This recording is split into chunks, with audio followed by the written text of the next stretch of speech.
ایک بندے نے ریکارڈ بنایا، کوئی 16 میٹر اس نے لمبا کیک بنایا ہے یا کوئی سینڈوچ بنایا ہے اتنا بڑا. بھائی کیا کرو گے اتنے لمبے سینڈوچ کا؟ کیا کرو گے اتنے لمبے کے؟ ہاں کبھی کبھی ہم کوئی کام کرتے ہیں میڈیا کے اندر لوگوں کی توجہ کو کسی کی طرف متوجہ کرنے کے لیے. مثلا 15 شعبان ہے، امام زمانہ کی ولادت ہے، مومن نے کیک بنایا ہے. مثال دے رہا ہوں، کراچی میں کسی نے کیک بنایا، مثلا کوئی 10 میٹر کا کیک بنایا، بھائی امام کی ولادتیں بنا رہا ہے. اب ایک بندہ ٹی وی پہ دیکھے گا، اچھا 10 میٹر کا کیک بنایا، پاکستان میں ریکارڈ توڑ دیا، کس کے لیے بنایا؟ 15 شعبان. اب اس کے ذہن میں سوال پیدا ہوگا 15 شعبان کیا ہے؟ ذہن کو انتقال دینے کے لیے اگر تم کوئی کام کر رہے ہو وہ عاقلانہ ہے. واقعاً 15 شعبان کیا ہے؟ پھر وہ جستجو کرے گا، اچھا امام کون ہے؟ امام زمانہ حضرت مہدی. کون ہے حضرت مہدی؟ آئے گا. کئی لوگ شیعوں پہ اعتراض کرتے ہیں کہ آپ کی حرکتیں عاقلانہ نہیں ہیں. ان حرکتوں کا اکثر پہلو یہ ہوتا ہے کہ جب تو سوچتا ہے تجھے تعجب ہوتا ہے، پھر تمہارا ذہن حسین کی طرف جاتا ہے، متوجہ ہوتا ہے. بند ماتم کر رہا ہے، مار رہا ہے خود کو. بھائی کیوں مار رہے ہو؟ پریشان ہو جاتے ہیں، کیا ہوا ان کو مار کیوں رہے ہیں؟ پھر کہتے ہیں حسین حسین بول رہے ہیں. کون حسین؟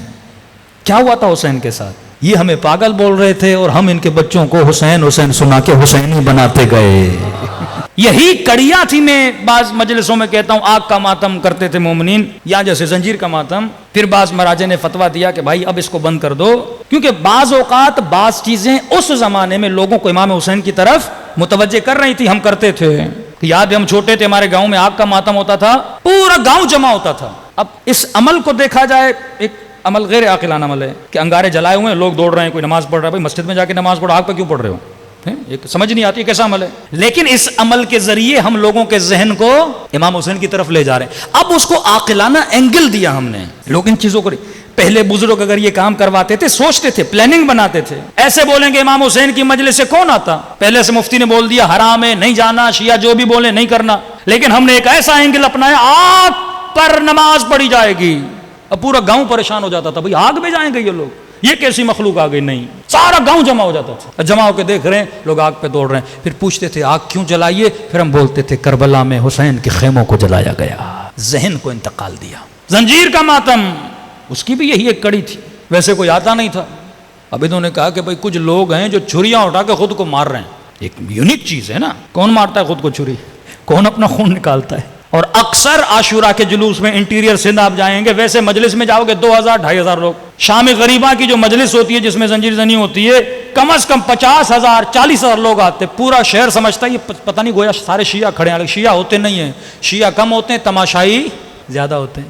یہ ایک میڈیا اور مارکیٹنگ کی ٹیکنیک تھی کہ ہم لوگوں کو اہل بیت علیہ الصلوۃ والسلام کے قریب لے آئیں. خود امام رضا جب محرم کا چاند نظر آتا تھا بازار میں آتے تھے، امامہ اتارتے تھے، خاک سر پہ ڈالتے تھے، گریبان کو چانک کرتے تھے. سارے لوگ پریشان ہو جاتے تھے، مولا بیٹا مر گیا، کیا ہوا گھر پہ؟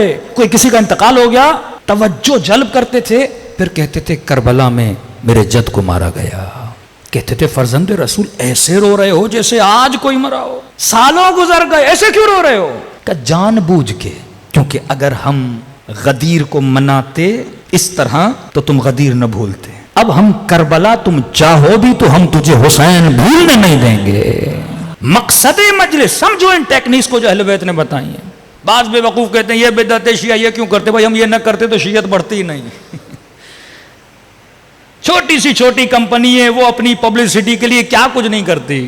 بل بورڈز لگا دیتی ہے، بڑے ایکٹر سے آ کے اپنی پبلسٹی کرتی ہے. تو یہ جلوس، یہ کالا کپڑا، یہ علم، یہ حسین کی پبلسٹی ہے. ہر گھر پہ علم ہوتا ہے تاکہ روڈ پہ جو بندہ گزرے اس کی نگاہ علم پہ پڑے اور علم کو دیکھے گا تو عباس کی یاد آئے گی. کالا لباس پہنو تاکہ روڈوں پہ چلو اور لوگوں کو کیا یاد آئے؟ قوم یاد آئے، شیعہ یاد آئے. ہر چیز کے پیچھے ایک ہدف ہے، ایک عقلانی ریزن ہے. یہ مکتب عقل ہے. اہل بیت نے بڑے طریقے سے یہ ایک شیعہ سیولائزیشن بنائی. بی بی زینب نے ایک سیولائزیشن بنائی.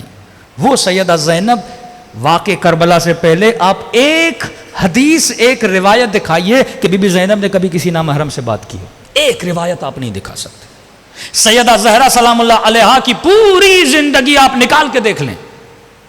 نابینا گھر آتا ہے چلی جاتی ہیں، بیٹی نہیں دیکھ رہا، بابا وہ نہیں دیکھ رہا، میں تو دیکھ رہی ہوں، نہیں ملتا. لیکن حق کی بات آتی ہے، خلیفے کی مسجد میں چلی جاتی ہیں، بات کرتی ہیں.